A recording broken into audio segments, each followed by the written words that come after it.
La 8e édition du festival L'Histoire à venir se tenait du 15 au 18 mai 2025 à Toulouse et la région Occitanie autour de la thématique « À l'écoute ». Nous vous proposons de retrouver dans un instant l'une de ces rencontres et tables rondes dans le cadre de sa sous-thématique pérenne « Écrire l'histoire ».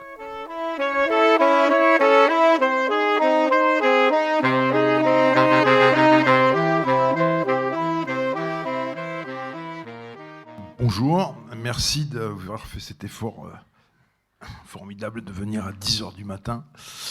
Donc on est sur la 4e journée de l'Histoire à venir qui va continuer encore jusqu'à ce soir au Théâtre Garonne. On vous invite véritablement à nous y rejoindre.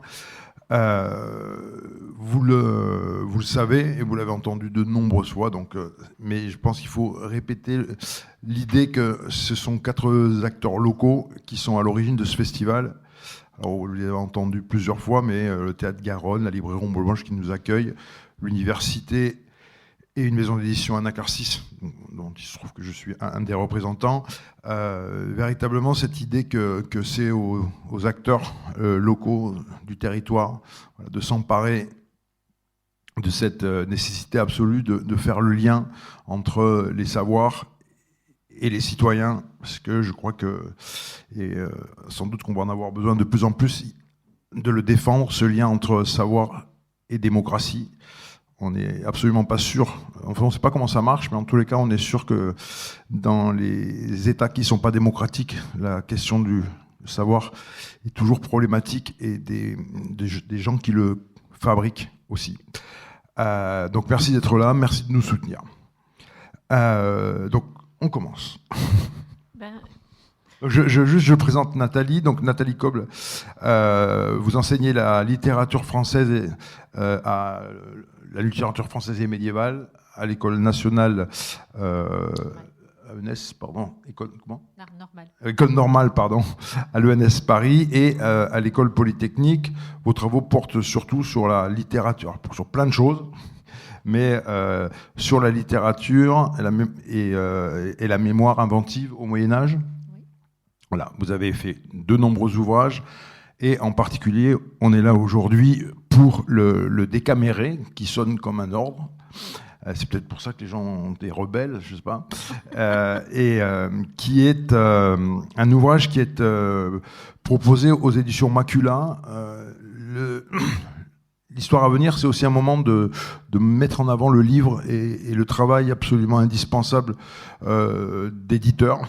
Et en particulier, là, c'est l'occasion de vous parler des éditions Macula, qui sont vraiment des éditions assez extraordinaires, assez rares dans le paysage, parce que c'est une maison d'édition qui a un catalogue qui tourne autour de la recherche en histoire de l'art, avec toute l'inventivité possible, à la fois en rééditant des classiques de l'histoire de l'art, mais aussi en proposant des nouvelles recherches. Et c'est une partie, c'est une des raisons pour lesquelles Nathalie Coble édite chez cet éditeur-là, et il travaille sur la littérature, sur la photo, sur l'art plastique. Enfin, c'est vraiment assez extraordinaire de voir quelle créativité aussi on peut avoir à l'intérieur de l'édition. Je vous invite à le découvrir, et je crois que d'ailleurs il y aura de nouveau quelqu'un des éditions Macula prochainement à la librairie Ombre Blanche. Donc, on va démarrer brutalement par une lecture de ce Décaméré. Bon, merci, Charles-Henri. Je voudrais vous dire que je suis extrêmement heureuse et fière d'être dans cette librairie, dans cette ville, pour parler de ce livre aujourd'hui. Donc, je vais commencer par une lecture et je vous expliquerai ensuite. Jour 39, conversation avec un fantôme. On ne condamne pas la douceur. La douceur est d'abord une intelligence de celle qui porte la vie, et la sauve, et la croit. Parce qu'elle témoigne d'un rapport au monde qui sublime l'étonnement, la violence possible, la captation, la peur en pur acquiescement, elle peut modifier toute peur et tout être. Elle est une appréhension de la relation à l'autre dont la tendresse est la quintessence. Anne Dufourmentel, Puissance de la douceur. Tingus et Monsieur. 2 célibataires tiennois d'origine modeste, inséparables. Ils s'étaient fait une promesse. Celui qui mourrait le premier reviendrait visiter l'autre, pour l'informer sur les plaisirs et les peines de l'autre vie. Tingus fut un jour sollicité pour être le parrain d'un nouveau-né. Il alla souvent rendre visite à la famille de l'enfant, seul ou avec son ami. Insensiblement, ils tombèrent l'un et l'autre amoureux de la mère, Mona Lita. Ce fut leur seul secret, l'un pour l'autre. T, parce qu'il avait honte d'être amoureux de la mère de son filleul. M, parce qu'il s'était rendu compte du penchant qu'éprouvait son ami. En lui confiant l'état de son propre cœur, il avait peur de susciter sa jalousie. Ils gardaient donc, l'un et l'autre, le silence, par sollicitude. La dame, cependant, tomba également amoureuse. T eut ses faveurs. M s'en rendit compte et cacha son chagrin. C'était en effet ce qu'il avait de mieux à faire. Puis T fut subitement emporté. Maladie foudroyante. M anéanti. 3 jours après sa mort, T apparut à son ami. Dans la pénombre de la chambre, M entendit un bruit de balai. « Je viens te donner des nouvelles de l'autre monde. » M, d'abord effrayé, lui souhaita la bienvenue. « Où es-tu ? Es-tu au nombre des perdus ? » « Les choses perdues, cher ami, sont celles qu'on ne retrouve plus. Suis-je perdu ? Ne suis-je pas ici, avec toi ? » Ils conversèrent, longtemps. M demanda à son ami s'il pouvait faire quelque chose pour lui sur la terre. Prier. Le jour approchait, le fantôme allait disparaître. M posa la question qui lui brûlait les lèvres. Pour Mona Lita, quelle peine t'a-t-on infligée là-bas ? Oh, j'avais si peur. De mon fantomatique corps, je tremblais. Une feuille au-dessus du feu. Un esprit s'approcha de moi. Qu'as-tu donc à trembler ? J'ai peur d'un péché que j'ai commis. J'ai couché avec une de mes amies. Qu'a répondu l'esprit ? Il a ri. Grand sot. On ne tient pas compte ici-bas de ce qu'on fait là-haut avec ses amis. On ne condamne pas la douceur. Bruit de balai. Le fantôme disparaît. Il fait jour. Voilà donc une nouvelle de ce Décaméré, reprise d'une nouvelle écrite par Boccace. Est-ce que tu peux nous expliquer comment arrive ce projet ? Oui. Alors, bon, je crois que vous l'avez peut-être deviné. Ce livre a été écrit dans un contexte un petit peu particulier qu'on a tous en commun lors du premier confinement en 2020, au printemps 2020. Comme tout le monde, je me suis retrouvée enfermée chez moi. Et comme j'enseigne, j'ai des groupes un petit peu particuliers parce que j'ai des étudiants à l'école polytechnique qui sont tous étrangers, très très loin de leur famille pour beaucoup, Brésil, Chine, Chili. Bon. La première chose que je me suis dite, c'est les cours vont s'arrêter, mais eux, ils vont rester enfermés dans leur chambre, dans un tout petit espace, sans famille, sans rien du tout. Comment je vais faire pour continuer à maintenir un lien et puis transmettre ? Et donc je me suis immédiatement j'ai réfléchi à la littérature en me disant je vais leur transmettre des textes qui font circuler les textes. Bien entendu Boccace, mais je ne suis pas la seule, m'est venue en tête en raison des conditions, j'y reviendrai, d'écriture du Décameron. Et puis j'ai d'abord fait un partage multimédia sur Instagram tout de suite en réécrivant une nouvelle et en disant à mes étudiants, vous allez tous vous mettre là, et comme ça tous les jours vous aurez une histoire et on pourra s'en servir comme support pour réfléchir et continuer à travailler comme on peut. Évidemment, je ne savais pas que ça allait durer 55 jours, et surtout j'ai eu beaucoup de chance parce que très vite, le site, la revue littéraire en ligne En attendant Nado, m'a dit, mais nous, on voudrait héberger ce projet tous les jours. Ce qui m'a mise dans une contrainte, c'était une chance, mais c'était aussi une contrainte, c'est-à-dire que j'ai fait tous les jours, j'ai réécrit une nouvelle du Décameron que j'envoyais, et donc la revue la publiait, avec une des exigences que j'avais, c'était très vite de partager aussi avec le texte des supports multimédia, donc la musique, des images, ce qui me venait en tête, et en particulier les enluminures qui illustraient la première traduction du Décameron de Boccace, qui date du XVe siècle et qui a été faite par un humaniste qui s'appelle Laurent de Premier Fait. Donc c'est comme ça que ça s'est passé. C'était pas du tout un livre. Et encore moins un livre qui allait durer comme ça, sous cette contrainte énorme de 55 jours d'écriture. Et c'est ce qui s'est passé.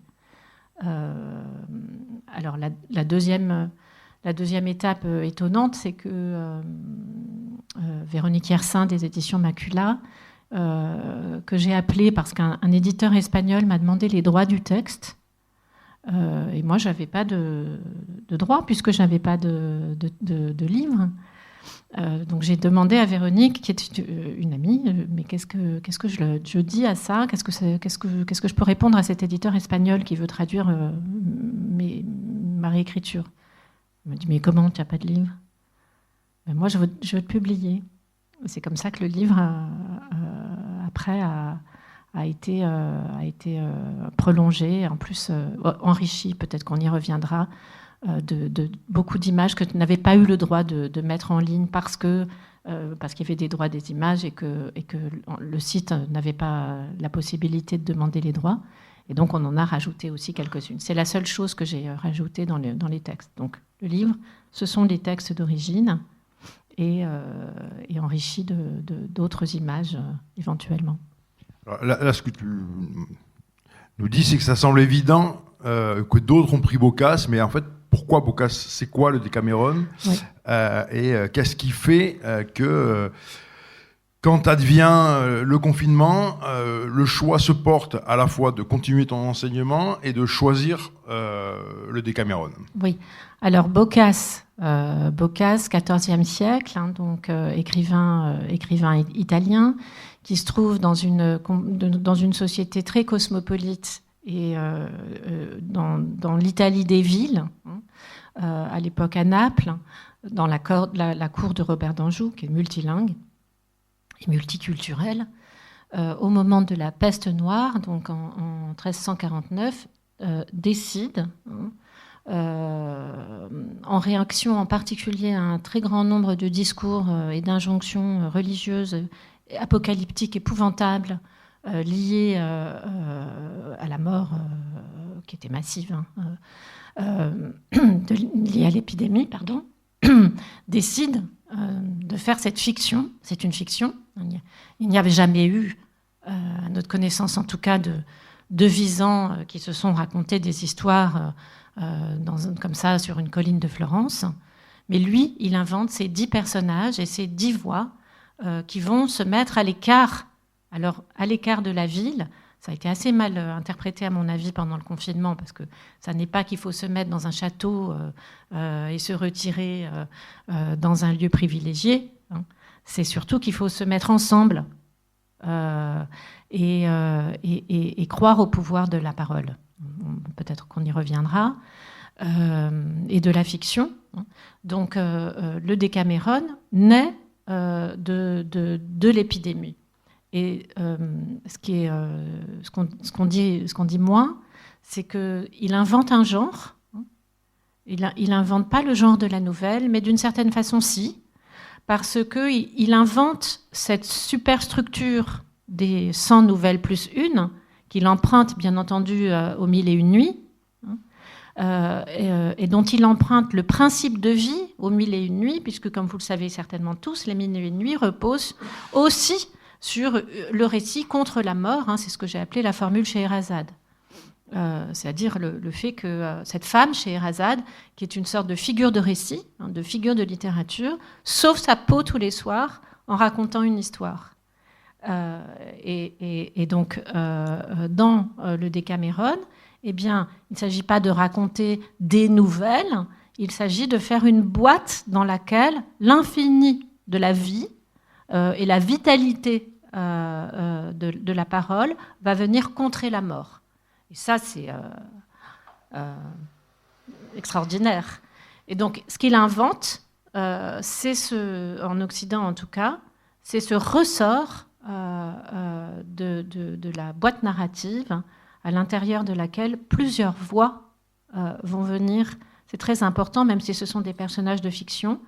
C'est d'autant plus important qu'en plus, il prend immédiatement dans la préface une ligne directrice proto-féministe en expliquant qu'il veut en quelque sorte mettre en valeur la parole féminine et le lien enfin oui. Donc il y a 7 femmes et 3 hommes dans les devises. Pas n'importe lesquels d'ailleurs. Je reviendrai peut-être sur Dionée le rebelle qui permet d'ouvrir chaque journée sur autre chose. Je peux le dire maintenant d'ailleurs, puisque le principe, ça va être, on se réunit tous les jours, et chacun va raconter une histoire sous la houlette d'une reine ou d'un roi de la journée, qui va donc décider du thème du jour. Sauf qu'il y en a un qui dit moi, je veux pas répondre à l'injonction du thème. Je veux raconter ce que je veux.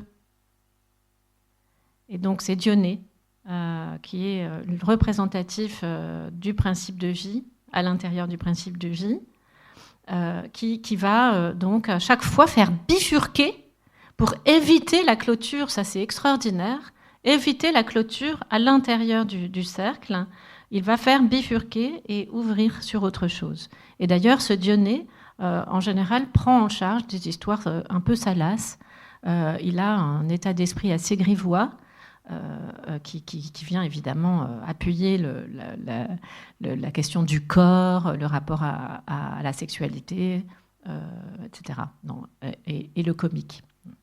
Donc c'est ça le Décameron, qui s'inspire bien sûr dans son titre de l'Hexaméron, c'est-à-dire des récits, avec celui de saint Ambroise, qui viennent raconter la Genèse biblique.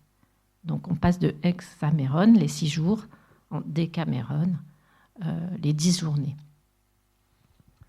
Alors là, on comprend un petit peu, et je pense que vous comprenez pourquoi voilà, on est allé vers ce choix du Décaméré dans le cadre de l'histoire à venir de cette année et son thème à l'écoute. Parce qu'effectivement, il y a les 2 formes. On a beaucoup réfléchi quand on a créé les différentes thématiques qu'on voulait aborder sur la question du soin. Et là, il y a vraiment la question du soin, puisqu'on se soigne les uns les autres à l'intérieur de ce groupe de 10. Et puis, la deuxième forme, c'est qu'on se soigne en s'écoutant. Et ça aussi, c'est complètement...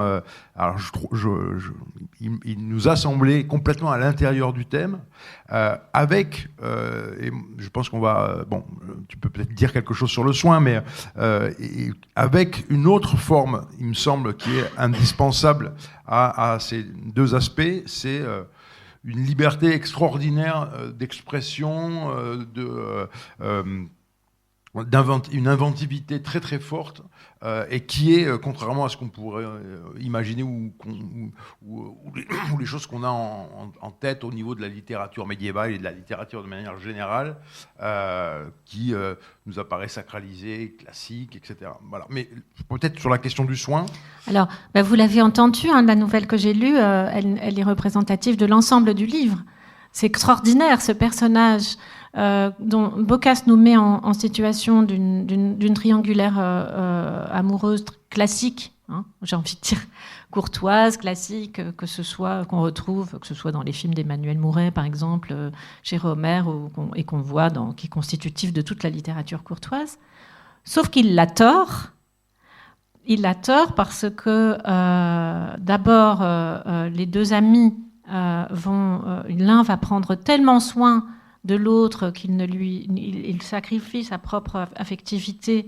Donc là, il y a une sorte comment dire, d'intériorisation de la courtoisie qui est transformée en éthique de soi.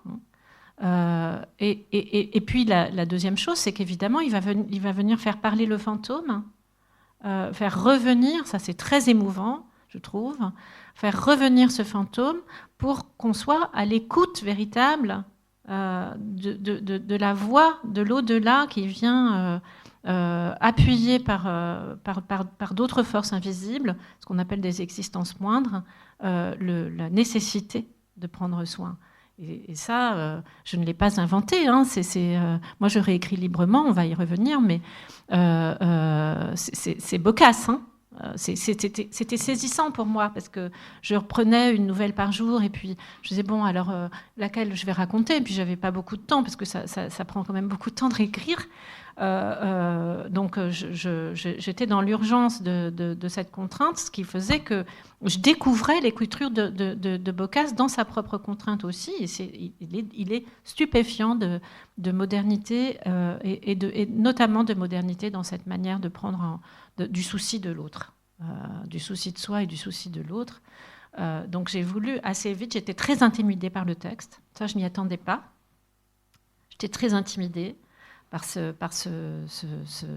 humanisme, on pourrait dire, sa sensibilité aussi à différentes classes sociales, aux pirates, aux femmes, à des formes de construction d'identité qui sont aujourd'hui extrêmement sensibles, hein, la fluidité de genre, et tout est là dans ce livre. Et ça a été une surprise. Je ne m'en étais pas nécessairement rendu compte à la première lecture universitaire beaucoup plus banale. C'est dire à quel point la littérature a besoin d'un contexte aussi pour retrouver sa vivacité. Mais je m'égare là, je ne réponds pas à ta question. Je crois que non, tu ne t'égares pas. Un contexte pour retrouver sa vivacité qui permet les ponts, finalement, dans la littérature, sa continuité, sa plasticité, oui, et sa capacité à demeurer. Oui, c'est ça. Alors, peut-être ce que je n'ai pas dit, c'est le titre, le passage, petit jeu de mots que j'ai fait entre Décameron et Décaméré. C'est vrai, c'est une injonction qui invite à sortir, y compris des librairies. Donc, le titre qui m'est venu tout de suite, il s'agissait pour moi, le sous-titre, c'est « Sortir de sa chambre en restant confiné », Décaméré, ce verbe que j'invente. Et au départ, il s'agissait évidemment d'arriver à passer avec toutes sortes d'écrans, toutes sortes de fenêtres, à passer à travers les murs. Bon. Peut-être dire décaméré, parce que caméra en italien, c'est la chambre. La caméra, c'est la chambre en italien. Et donc, c'était sortir de sa chambre. Bon.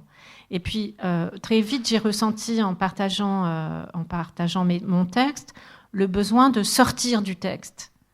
De façon très naturelle, vous verrez dans le livre, les images viennent assez vite, ponctuées, et j'ai choisi évidemment des images et des sons, des liens musicaux, on a tout mis dans le livre, qui me permettaient de faire, comme le fait Boccace, une sorte de sollicitation de tous les sens, pas seulement le texte. L'ouïe, il y a des liens à la musique et puis à d'autres choses. Donc, Décaméré, pour moi, c'est ça. C'est un livre multimédia, d'emblée. Et c'est ça que Véronique Yersin, chez Macula, m'a permis de faire. Parce que, vous n'imaginez pas à l'heure actuelle. Parce que quand elle m'a dit, mais si, t'en as une, moi je te lis tous les jours, je veux t'éditer. J'ai dit non, mais j'ai pas du tout envie de faire un livre. Parce que pour moi, c'est un ouvrage, c'est multimédial et c'est tous les jours. Et il y a une liberté d'écriture que je n'aurais pas si tout à coup, il fallait que ça se transforme en bouquin. C'est ce que je lui ai dit. Elle m'a dit, non, mais on va mettre tous les liens. Et ça, chez un éditeur, ça n'existe pas. C'est un livre magnifique parce qu'il est cousu, parce que les reproductions sont splendides, parce que la mise en page est faite page par page. Et c'est la même chose, d'ailleurs, j'en profite, avec le livre suivant, qui est un livre, pour le coup, très érudit sur la poésie sonore et visuelle et les liens que les avant-gardes entretiennent avec le Moyen-Âge, pour montrer comment la poésie se réinvente quand on la pense autrement que simplement dans son rapport au texte. Je vous montre simplement quelque chose... Enfin, si tu peux juste... c'est pas celui-là que je voulais montrer. Attends.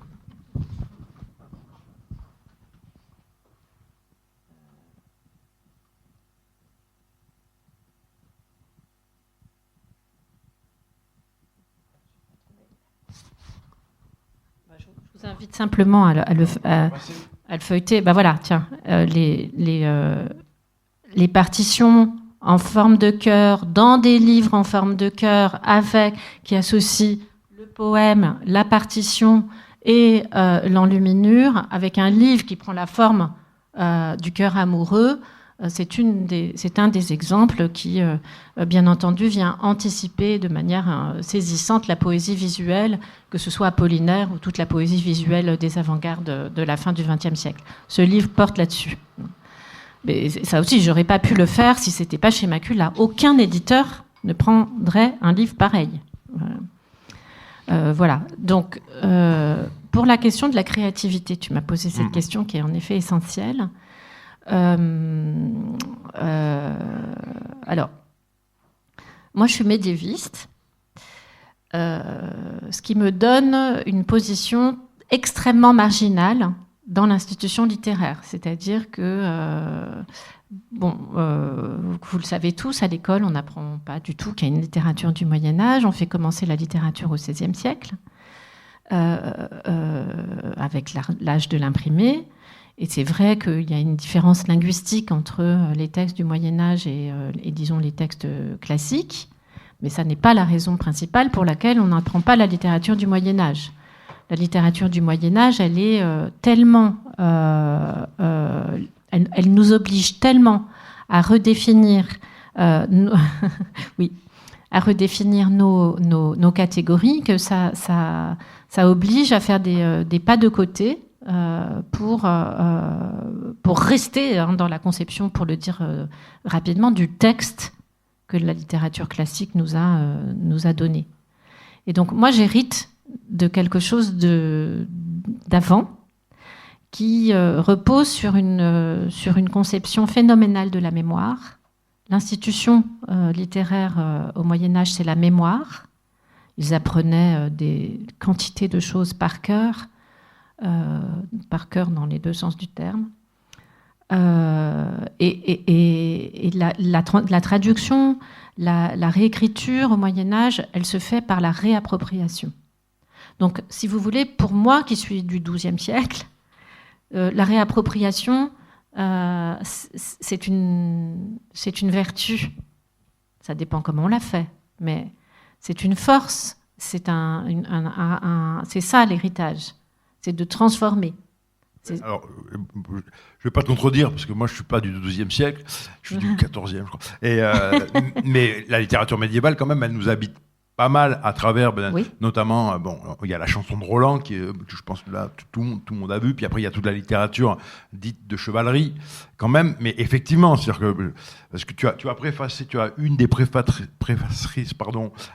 de ce texte-là qui s'appelle le roman de Tristan, c'est Tristan, et c'est une des versions, et c'est là qu'on peut voir, c'est-à-dire que de cette réappropriation, la littérature médiévale fait à chaque fois une réinvention de tout un tas de motifs, voilà, et notamment le motif de Tristan qui est dans celui-là et qui est le seul manuscrit, je crois qu'on connaisse, d'une version en prose qui vient rassembler la totalité de ce qui a pu exister ou qui a pu s'écrire en vers sur Tristan. Donc la question de la réappropriation, elle est totalement permanente.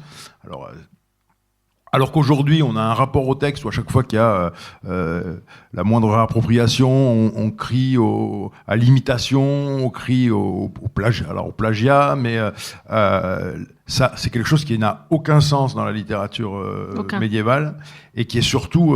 et du coup, peut-être que toi, tu pourras expliquer comment tu as décidé de faire ça et comment tu traduis, du coup. Qu'est-ce que ça veut dire, se réapproprier un texte ? Alors, c'est le pont entre, j'ai trois activités, la littérature du Moyen-Âge, la traduction et la réflexion sur la communauté et l'écriture poétique, l'écriture créative. Donc, pour moi, c'est un lien. Tout ça, c'est lié. Hein. On n'écrit pas sans avoir lu.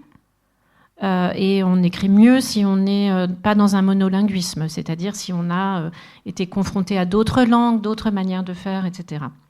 Donc c'est lié. Et c'est précisément parce que je suis médiéviste que ça m'est apparu, c'est-à-dire que c'est plutôt par l'usage et par la pratique que la littérature m'apparaît vivante, que par la seule théorie ou la seule critique. Parce que pour le coup, la théorie, elle est d'invention moderne. Il n'y a pas de théorie littéraire au Moyen-Âge. Moi, quand j'ai décidé de prendre Boccace, vous allez sauter au plafond, je n'avais pas comme texte de support tous les jours, c'était pas l'original italien que j'avais sous les yeux. Enfin, je l'avais, hein.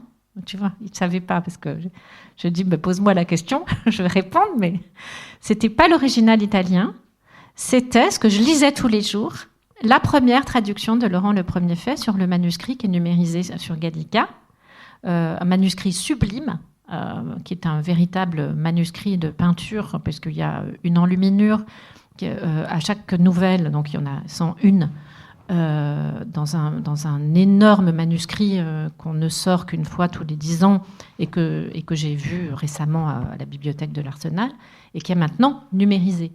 Donc depuis mon ordinateur, je pouvais regarder toutes les pages du Decameron, évidemment. Toutes les versions italiennes sont numérisées aussi. Mais moi, je suis allée chercher le texte de Laurent de Premier Fait. Mais je faisais ce que je voulais, puisque de toute façon, il n'y avait aucun livre derrière. Donc j'étais dans une pure liberté qui n'avait rien d'une exigence académique. Et donc je me suis dit, je vais aller voir, je vais en profiter, je vais aller voir ce que fait Laurent Le Premier Fait, cet humaniste, pour le premier traducteur de Boccace. Qu'est-ce qu'il fait avec le texte de Boccace ? Et puis, j'avais l'impression que je faisais un peu comme ça de recherche sur la traduction. Et puis, ce qui m'est apparu, c'est que le texte en français déplaçait déjà considérablement le texte italien. Et puis, je me suis dit, je vais aller regarder les autres traductions. Qu'est-ce qu'il y a en ligne, puisque je ne pouvais pas sortir.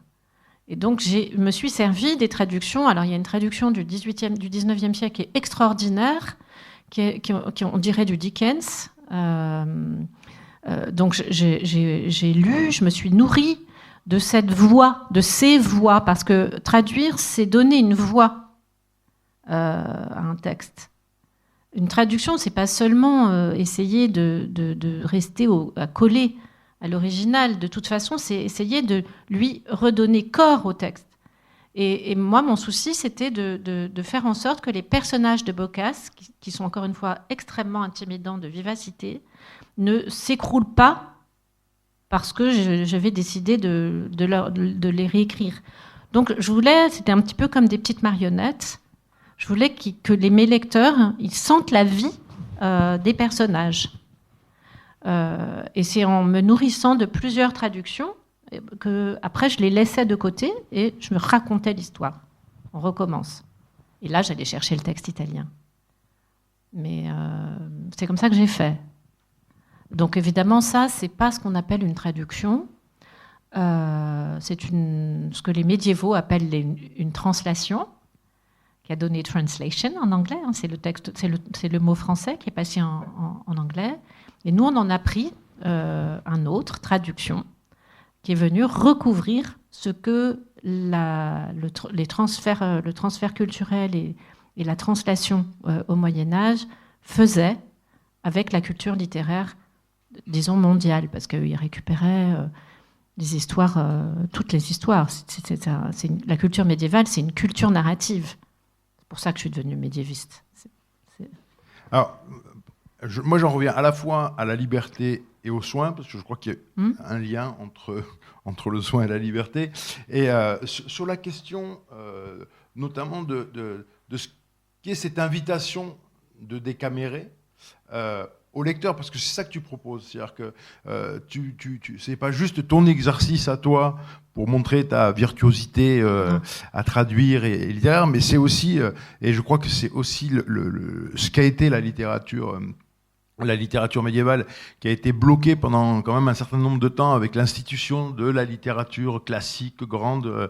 On lui a donné un statut, ça veut bien dire ce que ça veut dire. Un statut, c'est déjà figé quelque chose et en fait le rendre moins vivant. Qu'est-ce que toi tu proposes quand tu fais ça au lecteur? Qu'est-ce que tu lui donnes comme, quelle est l'injonction que tu lui donnes à se libérer de ces formes un peu figées et classiques? Ressaisissons-nous, c'est ça que j'ai envie de dire. Donc l'injonction, elle m'inclut dedans. Hein. C'est-à-dire, moi je suis assez persuadée de la force du langage. C'est ce que je t'ai dit tout à l'heure en hors champ. La littérature, elle peut pas grand-chose. C'est certain qu'elle peut pas grand-chose. C'est très cosmétique de dire que la littérature peut sauver ou empêcher des guerres, etc., et des massacres. Certainement pas. Mais le langage, et je crois qu'il en a été question cette semaine, j'ai beaucoup regretté de ne pas avoir écouté certaines rencontres. Le langage a une puissance considérable. Donc, si on ne s'en saisit pas constamment, et dans le partage des langues, ça aussi je pourrais y revenir parce que ça devient très urgent d'en parler, eh bien, d'autres le font. Il n'y a pas de société humaine sans langage, et de société tout court d'ailleurs, et non humaine aussi, sans langage. Donc si on ne parle plus, si on ne raconte plus, si on n'enchante plus, au sens lyrique du terme, poétique technique de la mécanique lyrique, d'autres feront autrement avec le langage, et là, la bataille, elle est perdue. Le langage, la formule Scheherazade, pour le coup, pour moi, j'y crois. C'est pas simplement cosmétique, c'est une manière d'exister, d'être vivant et de transporter de doubler le monde, dans les deux sens du terme, de doubler. C'est-à-dire copier. La copia au Moyen-Âge, c'est à la fois la copie et l'abondance. La copia, c'est encore un principe de vitalité. Donc c'est très important, la littérature, la fiction, pour doubler la complexité du réel. Et de même qu'il n'y a aucune société sans musique. Donc ça, pour moi, c'est fondamental. Et bon, j'en prends la leçon dans le Moyen-Âge, mais pour le coup, c'est parce que je suis médiéviste. Mais bon, bien sûr, tout type de culture qui a ses propres fictions vaut. Donc, on le voit bien là actuellement. Enfin, je suis désolée parce que ça revient, c'est même très aliénant. On parle constamment de ce qui se passe en ce moment aux États-Unis, mais moi j'ai vu la première chose qui a été faite, changer des mots sur les cartes, interdire des mots, et c'est terrifiant ça. parce que ça marche. Hier, il y avait hier après-midi, je ne sais pas si vous étiez au Théâtre Garonne, il y a eu une intervention au sujet de ce que les dictateurs font au langage.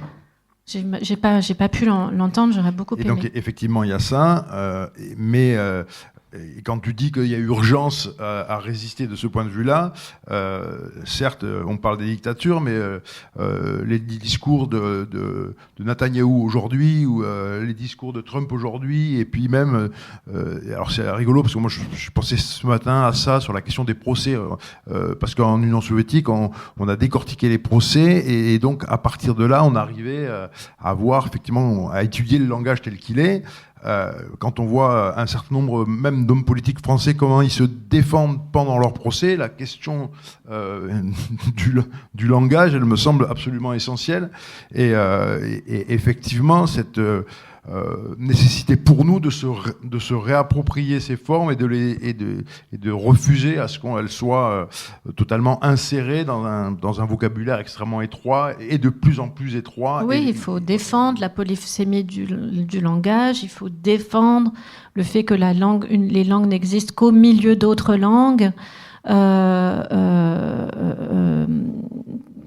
Bon, là, actuellement, on est en train de basculer dans un autre régime où moi, ce qui me terrorise, c'est l'idée qu'on vive dans une société sans traducteur humain. C'est pas possible.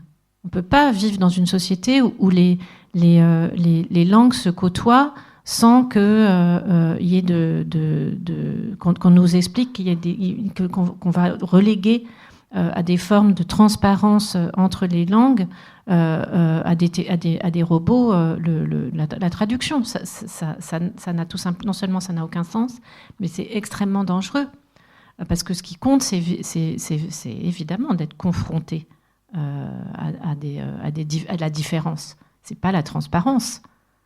Ça, c'est une injonction qu'il faut contrer à tout prix. Ça va pas être facile.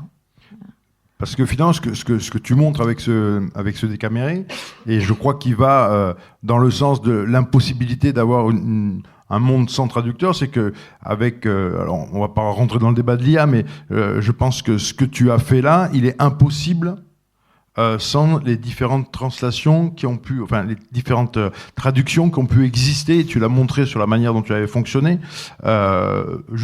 qui fait le pont de Boccace à aujourd'hui.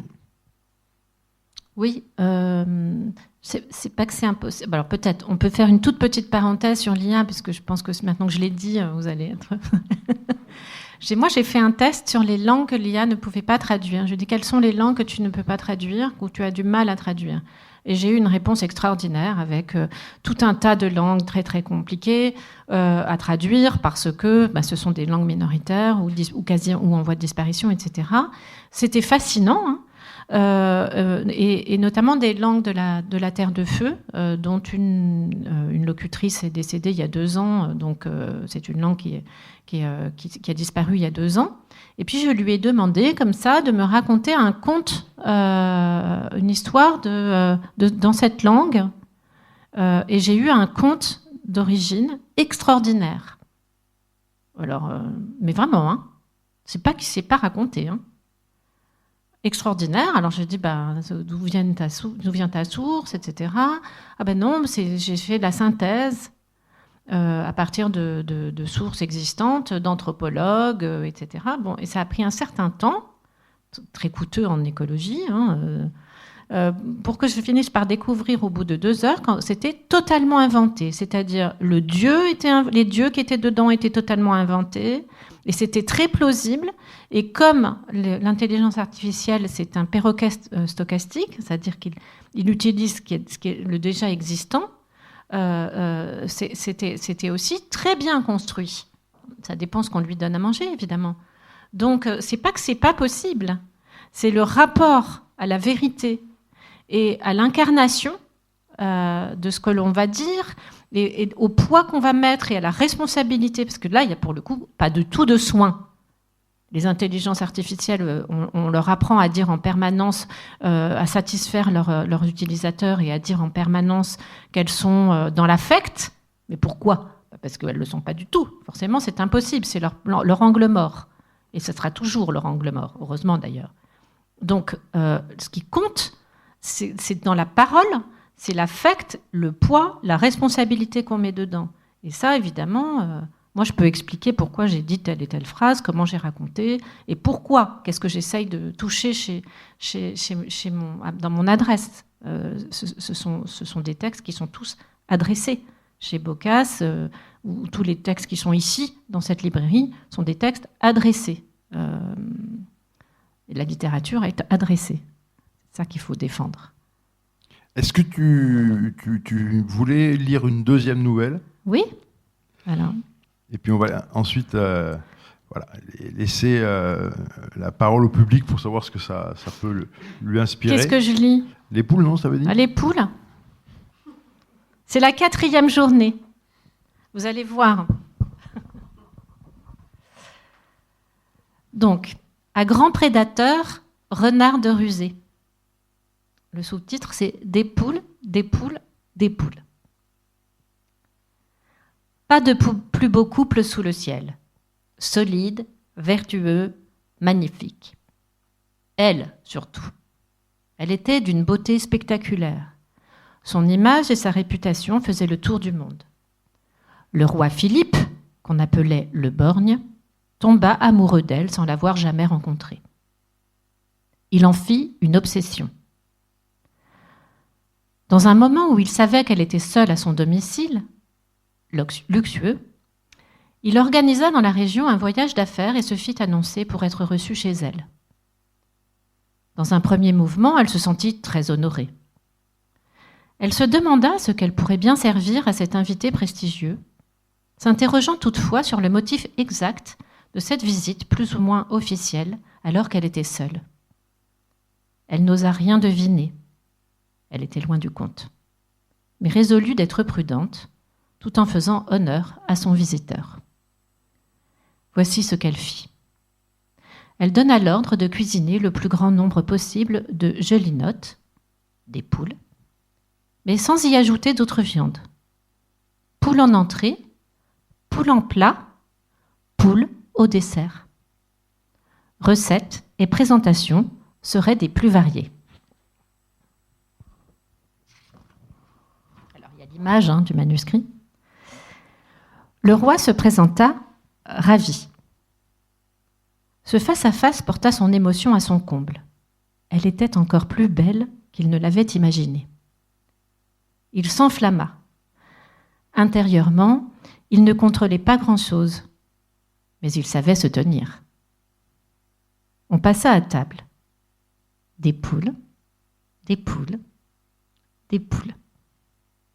« Madame, lui dit-il en riant, est-ce que dans ce pays, les poules envahissent les palais ? » ?»« Pas vraiment, sire. Mais ici comme ailleurs, les femmes sont toutes faites pareilles. Vêtements et classe sociale ne font que déguiser un plat qu'on trouve partout. » Il comprit le message. Inutile de rêver. Après le dernier plat, des poules, il remballa tout et partit la queue basse. Sa mission officielle cachait à point nommé le vrai motif de son déplacement.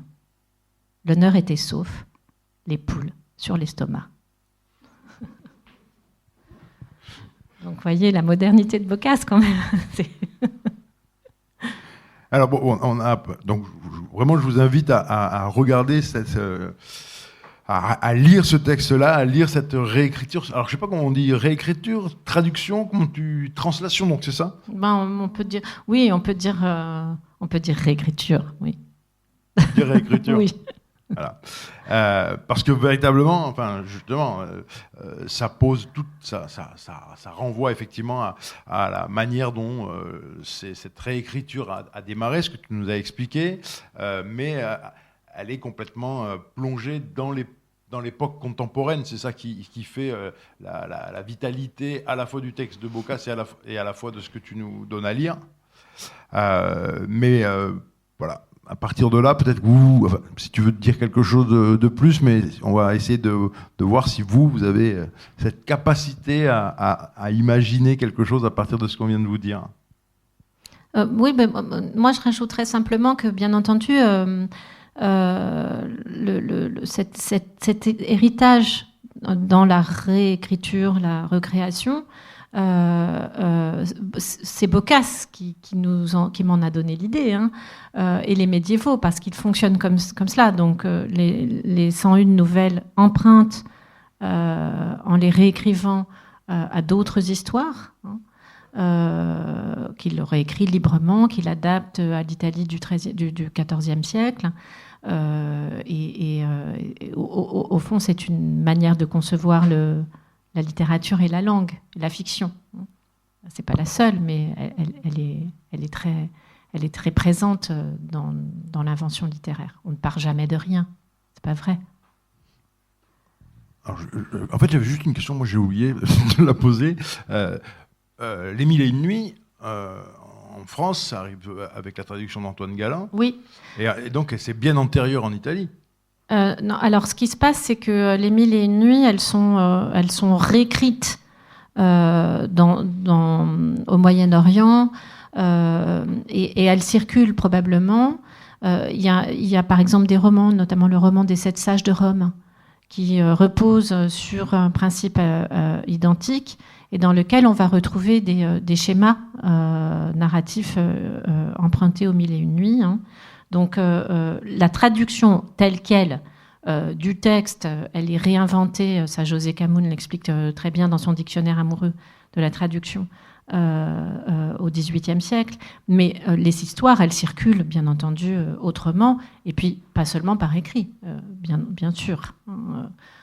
J'ai oublié cette dimension, mais la littérature au Moyen-Âge, elle est performée, elle est lue, comme on vient de le faire. C'est pour ça que je suis contente de pouvoir lire un petit peu du texte, parce que ça n'était pas le cas. Je ne pouvais pas lire. Donc, lui donner voix, l'incarner, c'est toujours un plaisir.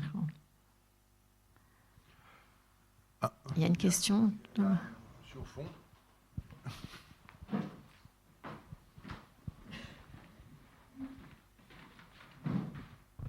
Merci à tous les deux.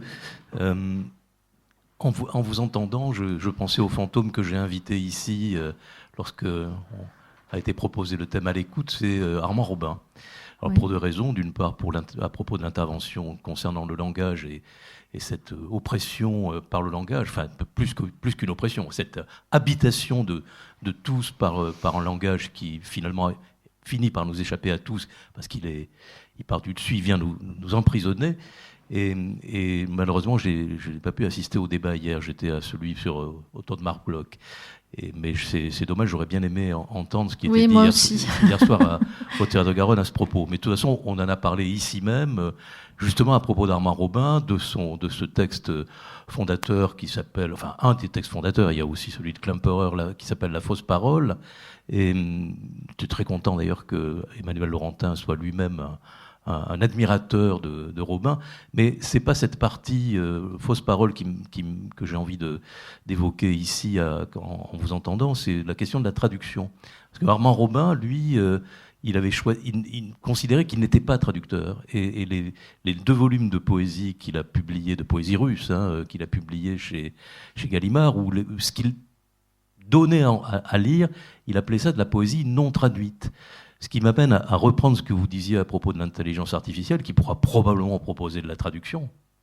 C'est fait. Voilà. Non, mais, ça devient bien sûr, enjeu, non, mais qui commence déjà à proposer de la traduction. Et évidemment, les traducteurs, notamment les traducteurs littéraires, sont complètement, je crois, tétanisés face à cet avenir. Mais justement, chez Robin, c'est de la non-traduction. C'est-à-dire qu'effectivement, nécessairement, ça passe par le corps, ça passe par la tête. Voilà. Et je ne sais pas comment on pourra faire entendre à tous les lecteurs que finalement, il y aura sûrement 2 formes, une forme humaine et une forme une restitution humaine, une restitution non humaine. Voilà, c'est juste ce que ça a évoqué pour moi. En plus du fait que comme il était question de fantôme tout à l'heure, je trouvais que cette image du fantôme pour Robin collait aussi très bien. Merci. Merci pour cette référence, pour la question de la non-traduction, c'est-à-dire, si je comprends bien, de réappropriation et de déplacement, au fond. La non-traduction, c'est la translation.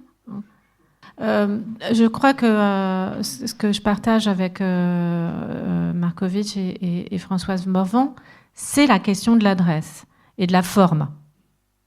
C'est-à-dire qu'un texte n'a de moi, je suis pas très, pour tout vous dire, je suis pas très inquiète dans le sens où, ça va peut-être rassurant non plus ce que je vais dire, mais je suis pas très inquiète dans le sens où nous, toutes les civilisations, toute culture humaine a besoin de canaliser ses affects par le langage, et donc de littérature et de poésie, entre autres. Et si les moyens utilisés ne sont pas inventifs, ils ne permettent pas l'incarnation, et ils ne sont pas intéressants. Donc, à la limite, ce n'est pas de la littérature faussement traduite ou mal traduite qu'on aura, c'est de la littérature non lue. Ça ne sera pas lu, parce que comment voulez-vous, avec le temps qu'on a, on a si peu de temps. On ne va pas s'amuser à lire des textes qui sont désincarnés. Ça va nous amuser 5 minutes parce qu'on va trouver ça marrant de voir la nouveauté. Et quand vous allez vous rendre compte que l'intelligence artificielle, c'est pas son rôle. Elle ne sera pas capable d'incarner un texte. Donc vous irez faire autre chose pour avoir une incarnation. Peut-être aller on va voir, parce que c'est vrai qu'on est au tournant d'un nouveau paradigme sur le coup, ça c'est certain, culturel, à peu près identique à ce qu'on avait au moment où l'imprimerie est arrivée. On verra bien ce que ça donne. Mais je ne suis pas inquiète sur le fait qu'il y aura des choses qui vont s'inventer.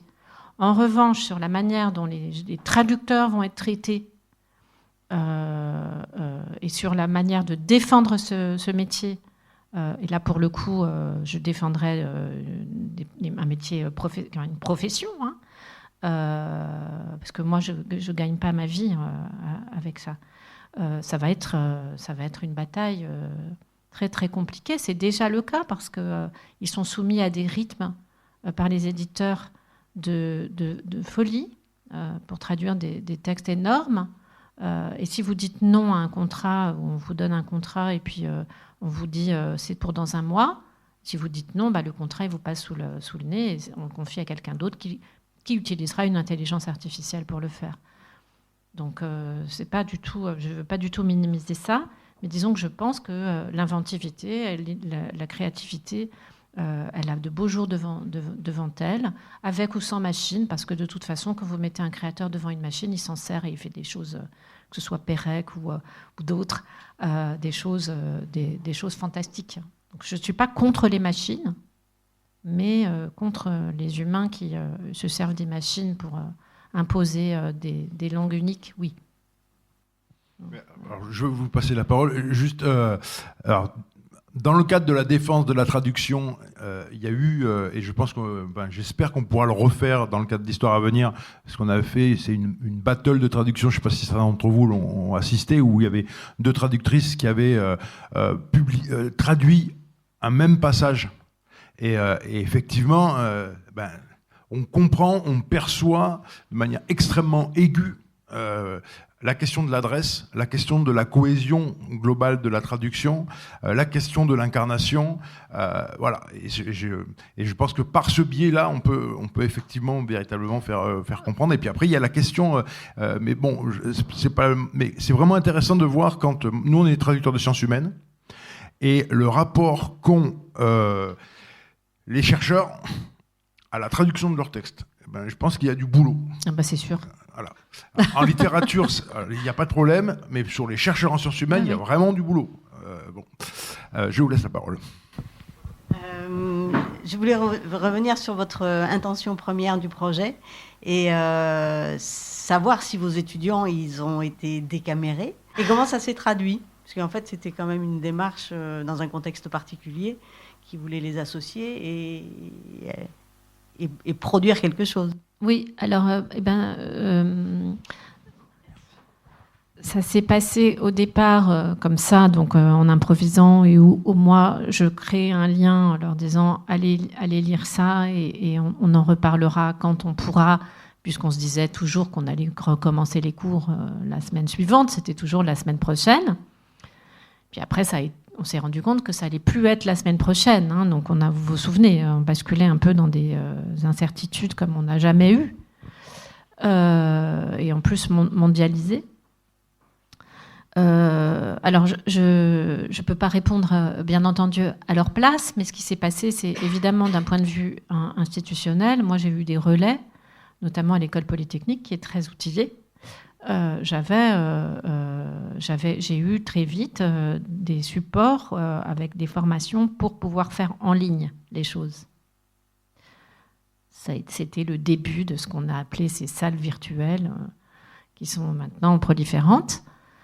De l'hybridité, de la transmission, etc. Donc ensuite on partageait, je me servais de ces supports pour discuter avec eux et faire mes cours. Donc je faisais mes cours avec ce que j'avais partagé sur le site d'En attendant Nado, en ligne, et en leur disant allez lire ça et ça. Donc je me suis servi, au fond, j'ai décaméré avec mon ordinateur. Maintenant, si la question suivante, c'est est-ce que je trouve ça bien, on est un petit peu coincé maintenant parce que ça s'est inscrit dans la culture scientifique et universitaire avec des régimes économiques et écologiques qui nous dépassent complètement. C'est-à-dire que très vite, les institutions se sont saisies de ces possibilités nouvelles de partage à distance pour créer des formations à distance, donc désincarnées. Et ça va. Il y a carrément des formations complètes qui sont construites avec ça, qui sont vendues à des étudiants comme étant des choses internationales, parce qu'il y a un tel en Italie, un tel en Hollande, un tel en France, et puis tous ces gens partagent. Alors, moi, je ne suis pas dans une discipline scientifique dure, je suis en littérature. Évidemment, pour moi, l'incarnation, elle est très importante et je suis pas du tout enthousiaste sur la possibilité des formations hybrides. Hein. Pas du tout, du tout. Mais c'est comme ça que ça s'est passé. Et finalement, ça n'a pas créé de forme plus riche ? Si, parce que... vous voulez dire avec mes étudiants ? Oui. Alors, ça a créé des formes... Je donne un cours d'écriture créative. Et un cours de traduction de la poésie à l'école polytechnique. Et donc, ce qui s'est passé, c'est que on s'est mis à réfléchir j'ai inventé des manières de travailler avec les supports complètement différentes, beaucoup, des formes poétiques qui relèvent du décaméré. Donc ça, j'ai une structure qui s'appelle la fenêtre, qui permet, qui est très efficace, qui permet de se saisir de nos capacités d'écriture à partir de son bureau et d'une fenêtre. Il suffit d'une fenêtre. Mais c'est inédit. Hein. Ça, je partage ça avec mes étudiants tous les ans. Et puis, une manière aussi de lire l'information, parce que les jeunes, il y en a un certain nombre dans la salle, là, s'informent différemment de ce que ma génération connaît, ou s'informent pas. Enfin, ça dépend. En tout cas, il n'y a plus de lecture de journal papier dans la génération des 20 ans d'aujourd'hui. Alors, comment font-ils pour s'informer ? Qu'est-ce qu'on peut faire avec les nouveaux outils ? Et j'aime bien les écouter aussi, pas considérer qu'ils sont bêtes ou qu'ils se désintéressent de leur société, parce que ce n'est pas le cas. En revanche, il y a beaucoup à faire avec le soin et l'écoute entre générations pour essayer de se saisir des outils qui sont les nôtres, sur lesquels on n'a aucun recul, pour essayer de reconstruire un rapport au monde et une information différente. Et ça, c'est certain que c'est cette expérience-là qui m'a aidée à penser ça différemment, parce que j'ai complètement réformé mon enseignement.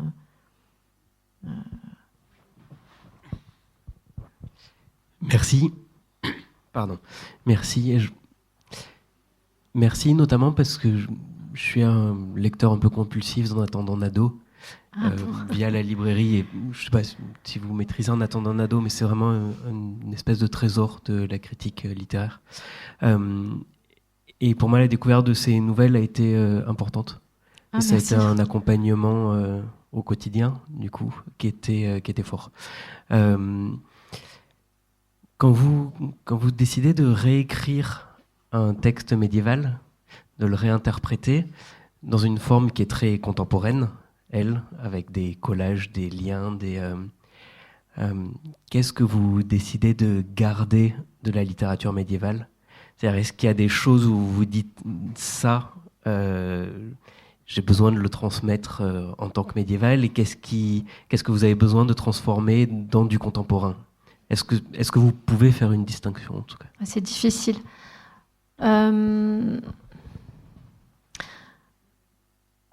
Ma formation et mon domaine de recherche principal, c'est la poésie et la littérature courtoise, les fictions courtoises. On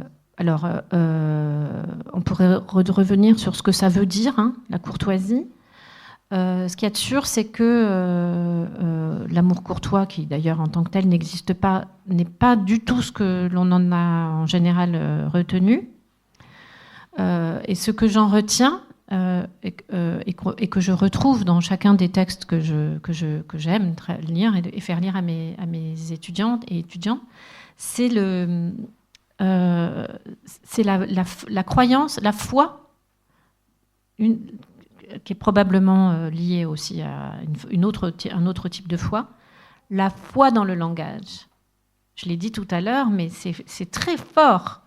Ils croient dans la parole donnée, ils croient dans la force de la langue, ils croient dans la force de leur fiction, et ça leur donne une liberté énorme, avec une capacité de changer de registre, de passer du tragique au comique, de l'ambivalent à l'engagé, etc., de manière stupéfiante. Je suis encore dans le même émerveillement que quand j'étais étudiante là-dessus, parce que je pense que c'est quelque chose qui est en crise aujourd'hui. Donc pour moi, c'est un refuge extraordinaire que de pouvoir, puisque le langage, c'est ce qu'on a tout de même. On peut nous l'enlever, mais c'est quand même la chose la plus difficile à enlever. Hein, dans les camps, Primo Levi lisait Dante, et c'est ça qui le faisait tenir, comme il le dit dans Si c'est un homme. C'est très difficile quand même de nous enlever ça. Donc, être dans des fictions qui ont ce moteur-là comme principe, au point qu'ils ont inventé, alors on dit toujours que le Moyen-Âge a inventé l'amour. Bien sûr, ce n'est pas vrai.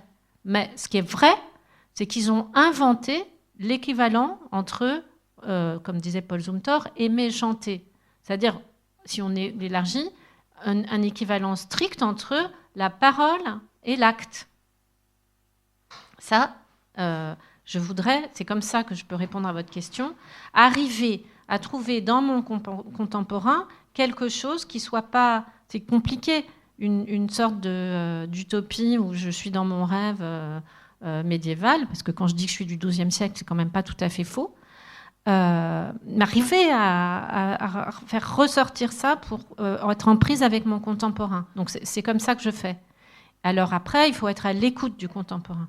C'est-à-dire qu'on ne peut pas rester enfermé dans sa tour d'ivoire, dans sa bibliothèque avec ses manuscrits, sans lire l'actualité, sans écouter. J'aime beaucoup l'histoire de la langue. Alors, d'une génération à l'autre, on ne parle pas de la même manière. La langue, elle est très vivante, et quand on est à l'écoute de ça, il y a beaucoup de choses à faire. Donc si on essaye ne serait-ce que ça, de faire vivre la langue dans son histoire en racontant quelque chose, vous pouvez essayer, hein, raconter n'importe quoi en vous en ressaisissant et en prenant en considération la personne à qui vous vous adressez. Vous allez voir, il y a différentes manières de raconter, de même qu'il y a différentes manières de raconter Tristan et Iseult, de réfléchir à la question de l'amour avec cette histoire, etc. Donc je ne sais pas si je réponds à votre question. Et puis après, moi, je suis... j'ai mes propres dada, c'est le cas de le dire, parce que j'aime beaucoup dada. Et en particulier, j'ai des goûts très prononcés en art contemporain et en musique. Alors, j'essaie de faire partager. Mais ça, c'est personnel. Voilà. C'est comme ça. Oui. Merci beaucoup, j'ai appris beaucoup de choses. Mais ce qui m'a touché surtout, c'est le rapport que vous faites entre la traduction et aussi les rapports éthiques autour du soin, le rapport à l'autre. Et donc j'ai une question un peu assez ouverte, mais quelle place faites-vous, s'il y en a une, à l'ineffable, à l'indicible ou à l'intraduisible, que ce soit en littérature ou même dans le rapport à l'autre autour d'une éthique du soin, par exemple? Ça fait un peu grave, mais... Alors, l'intraduisible et l'ineffable, pour moi, c'est pas la même chose. Donc, je vais essayer de répondre déjà là-dessus. L'intraduisible, si on se rapporte au dictionnaire des intraduisibles, à ce qu'en dit Barbara Cassin, c'est ce qui est infiniment traduisible. Il y a quelque chose de paradoxal, mais qui peut-être le mot n'est pas bon. En fait, l'intraduisible permet de définir quelque chose, un point dans la langue qui résiste d'une langue à l'autre, et qui donc va faire qu'on va gloser autour ou essayer infiniment de traduire. Et donc l'intraduisible, paradoxalement, donne lieu à une pléthore de discours et de langage et de traduction. Ce que votre question a l'air de poser, c'est plutôt d'aller se déplacer vers des choses que la parole, c'est ça que vous me demandez. Qu'est-ce qu'on fait de ce que la parole ne peut pas prendre en charge ? Ouais. Eh bien, c'est une question qui m'importe beaucoup, donc je vais essayer de vous répondre sans botter en touche. En effet, alors la place du silence, est-ce que ça c'est vers là que parce que oui, c'est vrai qu'on ne peut pas couvrir de paroles toute notre existence, toute notre expérience et considérer que expérience et parole s'équivalent, parce que sinon ça devient pour soi quelque chose de profondément aliénant aussi. Et donc, mais la littérature, elle prend en charge ça aussi bien que la poésie et la musique. Elle prend en charge les espaces. Je ne sais pas comment expliquer autrement qu'en prenant une transposition avec la sculpture. Quand on regarde une sculpture, quand on apprend à regarder une sculpture, ce qu'on regarde, c'est les pleins, mais c'est aussi les vides qu'elle fait autour d'elle. La littérature, et à l'intérieur, absolument. La littérature, c'est ça pour moi. C'est vrai que c'est important que vous me posiez cette question, parce que j'espère que ça s'entend quand je lis. Il y a des non-dits, il y a des implicites, il se passe des choses entre les phrases. Et il se passe des choses qui ne pourraient pas être dites autrement qu'avec cet implicite. Donc, c'est comme ça que je pourrais répondre. La littérature, elle est là pour nous permettre d'avoir des blancs, des silences, des indécisions. On ne peut pas avoir un discours sur tout le temps. C'est même pas souhaitable, quoi. Peut-être qu'on peut aussi répondre à ça par la forme même dont tu parlais sur la dimension multimédia même du manuscrit. La question dans l'édition, il me semble que quand les éditeurs commencent à réfléchir, les imprimeurs commencent à réfléchir, cette dimension-là, ils la prennent en compte, y compris dans la manière dont ils vont penser ce qu'on appelle la police, les différentes formes que peuvent prendre les lettres. Ils le pensent dans la pagination, ils le pensent dans l'illustration. Alors ça répond jamais justement à la totalité sans doute de l'ineffable, et peut-être que derrière il n'y a pas la possibilité de la musique, mais dans toutes les tentatives, il me semble, de retranscription de quelque chose, il y a la tentative de prendre la mesure de ça, y compris dans la matérialité de l'objet, en tous les cas en ce qui concerne le livre, et puis après qui va le dépasser avec d'autres formes d'art. Oui, et puis il y a aussi, alors bon, moi, peut-être j'entends, votre question résonne peut-être un peu de manière très personnelle, mais moi il se trouve que après ce livre, j'ai accompagné mes 2 parents dans leur maladie, ils sont morts tous les 2, et j'ai été seule avec eux, donc je sais aussi ce que la littérature a pu et pas pu faire dans cet autre quotidien lié à une incertitude et à la mort. Je le sais de manière très, très intime. Je pense que l'art, d'une manière générale, la littérature en particulier, elle permet, elle ouvre parce que elle crée des espaces. C'est aussi cela que fait la traduction littéraire. Quand on traduit, on n'est pas simplement dans le fait de transmettre un autre texte, comme si c'était l'envers et l'endroit. Ça se passe aussi dans le mouvement. Dans cet espace qui se crée entre le moment où un texte est dans une langue et le moment où on le transpose dans une autre langue, il y a des blancs, ce que le poète Emmanuel Ocar appelle des taches blanches. Et les taches blanches, c'est notre liberté intime. Mais cette liberté intime, il faut qu'elle soit accompagnée dans une société qui la permette. Je me suis demandé je me demande beaucoup comment ça se passe quand on est véritablement dans un état, dans une dictature, où c'est ça qui est attaqué d'abord, de manière très systématique. Comment, jusqu'à quel point ça résiste? J'en sais rien. J'ai jamais vécu dans une dictature, mais j'aimerais bien savoir. On va pas pousser trop. J'aimerais bien savoir. Pour pouvoir le... Non, mais j'aimerais bien savoir, pas en faire l'expérience. Mais... Bon, on va demander à d'autres. Hein. Voilà. Est-ce que vous avez d'autres questions?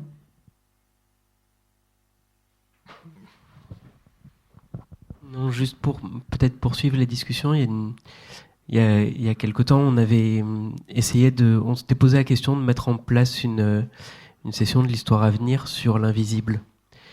Et en fait, en regardant notamment dans un livre que j'aime beaucoup de Judith Schlanger sur la mémoire, qui rappelle que l'invisible, c'est ce qu'on voit pas par définition. Donc on peut pas en parler parce qu'on l'a même pas en tête. Et elle a beaucoup travaillé sur les livres disparus. Et les livres disparus, c'est ceux dont on se souvient pas, donc on peut même pas en parler parce qu'ils ont disparu. Et je pense qu'on peut dire et écrire beaucoup. On peut utiliser le langage pour dire tout ce qu'on veut, mais on peut pas l'utiliser pour dire ce qu'on n'envisage même pas. Et c'est certainement le problème par rapport à ce que vous disiez sur les mots qui disparaissent et les mots qu'on interdit et la question de la dictature et de ce qu'elle fait à la langue. C'est-à-dire que quand on empêche de dire ou de penser les choses, ces choses disparaissent. Oui, merci pour Judith Schlanger. Ce sont mes livres de chevet. Les livres de Judith Schlanger, Mémoire des œuvres perdues, et puis comment s'appelle celui sur le livre retrouvé, enfin, en tout cas Mémoire des œuvres perdues, ce livre est une splendeur, et c'est tout à fait juste ce que vous dites. Donc on ne peut qu'être vigilant et exercer son droit à la vie, quoi. Est-ce qu'il y a d'autres questions?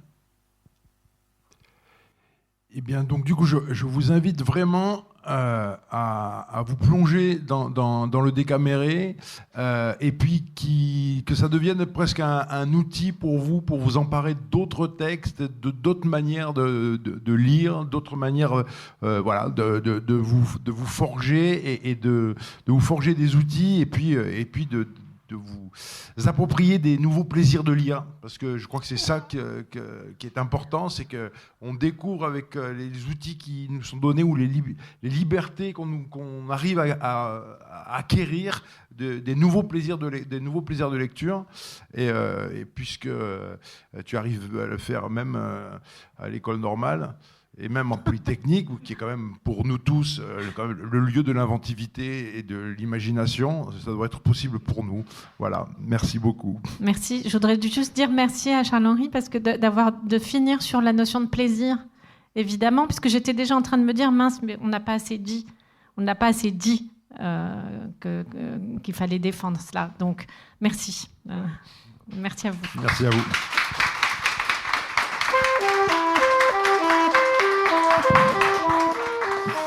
Vous avez pu écouter une rencontre enregistrée lors de l'édition 2025 du Festival L'Histoire à venir du 15 au 18 mai. Festival d'histoire interdisciplinaire conçu par l'Université Toulouse-Jean Jaurès, la librairie Ombre Blanche, le Théâtre Garonne et les éditions Anacarsis. Réalisation et mise en onde Radio.